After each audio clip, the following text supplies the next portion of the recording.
अस्सलामुअलैकुम वरहमतुल्लाहि वबरकातुहू। मेरा नाम अब्दुल रज़ाक है ਤੇ ਮੈਂ ਸਾਰੇ ਭਾਈਆਂ ਦਾ ਸ਼ੁਕਰਗੁਜ਼ਾਰ ਹਾਂ। ਤੁਸੀਂ ਆਪਣਾ ਜਿਹੜੇ ਕੀਮਤੀ ਵਕਤ ਕੱਢ ਕੇ ਤੇ ਮੇਰੀ ਵੀਡੀਓ ਸੁਣ ਰਹੇ ਜੇ ਤੇ ਮੇਰੇ ਚੈਨਲ ਨੂੰ ਸਬਸਕ੍ਰਾਈਬ ਲਾਜ਼ਮੀ ਕਰਨਾ ਤੇ ਵੀਡੀਓ ਨੂੰ ਲਾਈਕ ਕਰ ਦੇਣਾ। ਇੱਕ ਦਫਾ ਇੱਕ ਅਮੀਰ ਆਦਮੀ ਆਪਣੇ ਡੇਰੇ ਤੇ ਬੈਠਾ ਸੀ ਤੇ ਉਹ ਛੰਨੇ ਦੇ ਵਿੱਚ ਪਾਣੀ ਪੀਣ ਲੱਗਾ ਤੇ ਛੰਨੇ ਦੇ ਵਿੱਚੋਂ ਇੱਕ ਔਰਤ ਦੀ ਤਸਵੀਰ ਨਜ਼ਰ ਆਈ।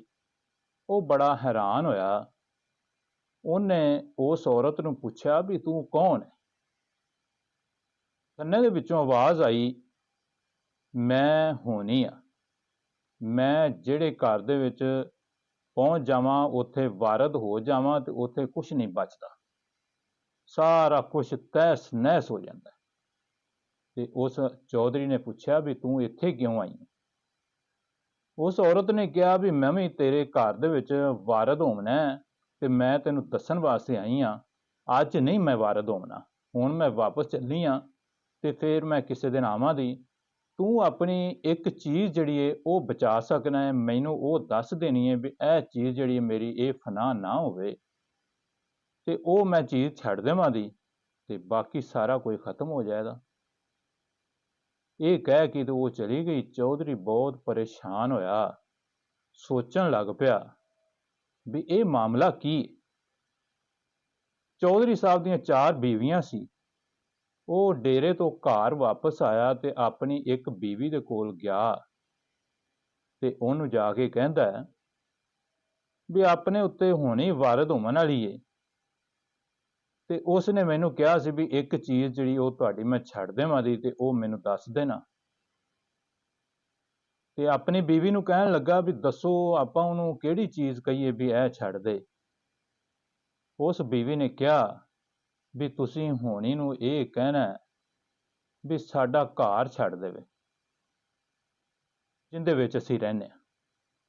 ਚੌਧਰੀ ਸਾਹਿਬ ਆਪਣੀ ਦੂਸਰੀ ਬੀਵੀ ਦੇ ਕੋਲ ਚਲੇ ਗਏ ਤੇ ਜਾ ਕੇ ਕਹਿੰਦੇ ਵੀ ਆਪਣੇ ਘਰ ਹੋਣੀ ਵਾਰਦ ਹੋਣ ਵਾਲੀ ਏ ਤੇ ਇੱਕ ਚੀਜ਼ ਉਹਨੇ ਛੱਡ ਕੇ ਜਾਣੀ ਹੈ, ਦੱਸੋ ਕਿਹੜੀ ਚੀਜ਼ ਉਹਦੇ ਕੋਲੋਂ ਛਡਾ ਲਈਏ।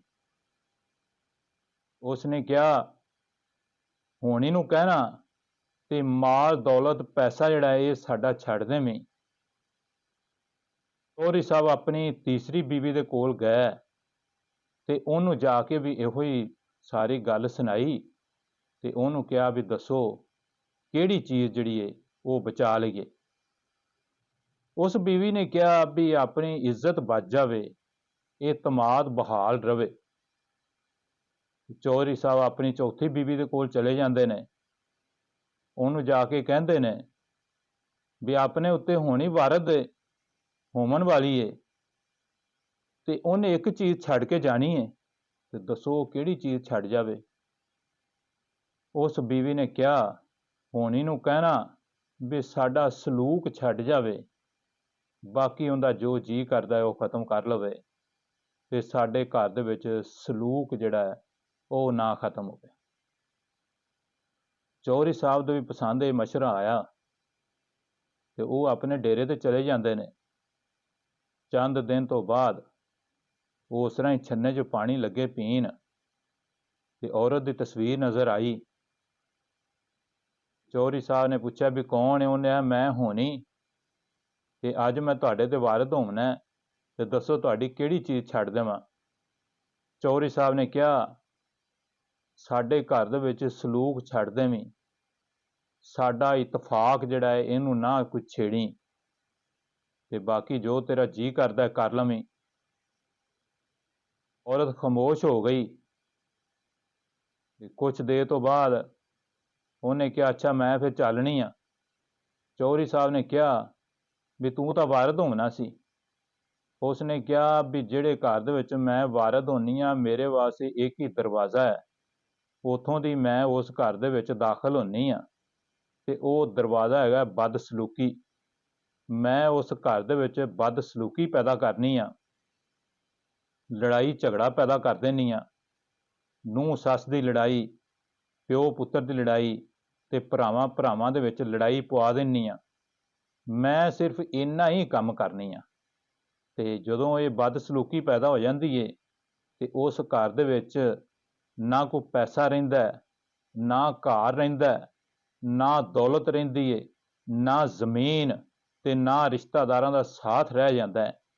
ਤੇ ਹੁਣ ਮੈਂ ਚੱਲੀ ਇਸ ਵਾਸਤੇ ਆ ਵੀ ਤੂੰ ਮੈਨੂੰ ਕਿਹਾ ਵੀ ਸਾਡੇ ਘਰ ਦੇ ਵਿੱਚ ਸਲੂਕ ਛੱਡ ਜਾਵੀਂ, ਇਹਦਾ ਮਤਲਬ ਹੈ ਵੀ ਤੂੰ ਉਹ ਦਰਵਾਜ਼ਾ ਬੰਦ ਕਰ ਦਿੱਤਾ ਹੈ ਜਿੱਥੋਂ ਦੀ ਮੈਂ ਦਾਖਲ ਹੋਣਾ ਹੈ। ਇਸ ਦਰਵਾਜ਼ੇ ਤੋਂ ਇਲਾਵਾ ਮੇਰੇ ਕੋਲ ਕੋਈ ਚਾਰਾ ਨਹੀਂ ਜਿਹਦੇ ਨਾਲ ਮੈਂ ਅੰਦਰ ਦਾਖਲ ਹੋ ਕੇ ਤੇ ਕੋਈ ਆਪਣਾ ਜਿਹੜਾ ਕੰਮ ਵਹਾਵਾਂ, ਤੁਹਾਡਾ ਨੁਕਸਾਨ ਕਰਾਂ। ਅਗਰ ਤੁਹਾਡੇ ਵਿੱਚ ਸਲੂਕ ਹੈ ਤੇ ਮੈਂ ਕੁਛ ਨਹੀਂ ਕਰ ਸਕਦੀ, ਮੈਂ ਜਾ ਰਹੀ ਹਾਂ। ਅਸਲਾਮ ਵਾਲੇਕੁਮ।